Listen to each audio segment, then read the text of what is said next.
அப்படின்றது வந்து துபாயில் உள்ளது. அவர்களுக்கு இந்த கொச்சின் ஏரியால ஒரு பகுதி வந்து ஒதுக்கி வச்சிருப்பாங்க. இங்க வந்து அந்த துபாய் போர்ட்டில் உள்ள அந்த சைடில் உள்ள ஷிப்பு மட்டும் தான் இங்க வந்து பொருள் இறக்கும் ஏற்றும். இந்த இடத்துல தான் என்னுடைய மகன் ஒரு 2 வருஷம் ஒர்க் பண்ண போன வருஷம்லாம் ட்ரெயின் சூப்பர்வைசர், அந்த மெக்கானிக்கல் சூப்பர்வைசர் 2 இயர்ஸ் இங்கே தான் ஒர்க் பண்ணான். துபாய் போர்ட் பாருங்க, ஷிப்ல இருந்து இறக்குறாங்க பாருங்க, கண்டெய்னர் இறக்குறாங்க ஏற்றுறாங்க. நீங்க அவ்வளவு பெரிய கண்டெய்னர் இப்போ குறைஞ்சது ஒரு வண்டியில ஒரு 1000 கண்டெய்னர் ஏறும். குறைஞ்சது 1000 கண்டெய்னர் இதுல ஏற்றி கொண்டு போவாங்க. இது வந்து நான் ஸ்டாப். இங்கேருந்து எடுத்தாங்கன்னா நேராக துபாய் தான் போகும். அப்புறம் அங்கேருந்து எடுத்தா இங்கே தான் வந்து இறக்குவாங்க. வரும்போது எல்லாமே எம்டியா வரும். இங்கிருந்து போகும்போது எல்லாம் பொருள்கள் எடுத்து போவாங்க. ஏன்னா துபாயில வந்து எந்த ஒரு பொருளுமே கிடைக்காது.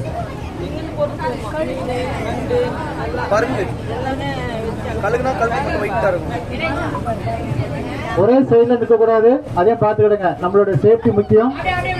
கொஞ்சம் பாருங்க, லெப்ட் சைட்ல போட்டு இறங்கின மாதிரி போகுது, அதனால தகவல் வருது. கொஞ்சம் மத்தியில நில்லுங்க, ஒன்றும் பிரச்சனை இல்லை.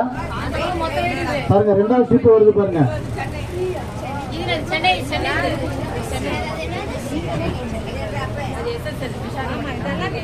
கப்பலை வந்து நீங்க சென்னையில கூட இருக்கிறீங்க, ஆனா கப்பலை வந்து இவ்வளவு நெருக்கமா பார்க்கறதுக்கு வாய்ப்பு இல்லை.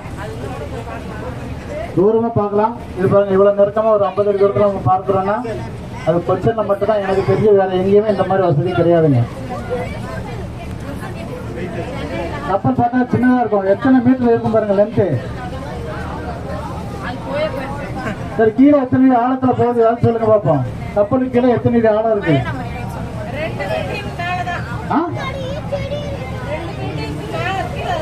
குறைஞ்சது இந்த ஏரியா, இந்த இடத்துல 100 மீட்டர் ஆழமாவது இருக்கும். 100 மீட்டர் ஆழம் இருக்கிற இடத்துலதான் இந்த மாதிரி கப்பலை வந்து நிறுத்த முடியும்.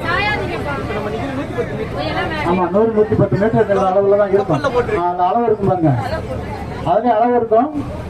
கிட்டத்தட்ட 100 மீட்டர் குறைஞ்சது இருந்தா தான் ஷிப் வந்து நிற்க முடியும். இது வந்து இப்ப நம்ம போயிட்டு வந்து என்ன நினைக்கிறீங்க? கடலா ஏரியா? கடல் அல்ல, ஆறு. இது ஆறும் கடலும் சங்கமிக்கிற இடம். இது வந்து பேக் வாட்டர்பாங்க. இந்த பக்கம் எந்த கடல் இருக்கு? வங்காள விரிகுடா. ஏத்தால எந்த கடல் இருக்கு? அரபிக் கடல். ஒரு சின்ன ரிக்வெஸ்ட் இருக்காங்க. எல்லாமே ஒரு இடத்துல வரக்கூடாது, கம்பல்சரி.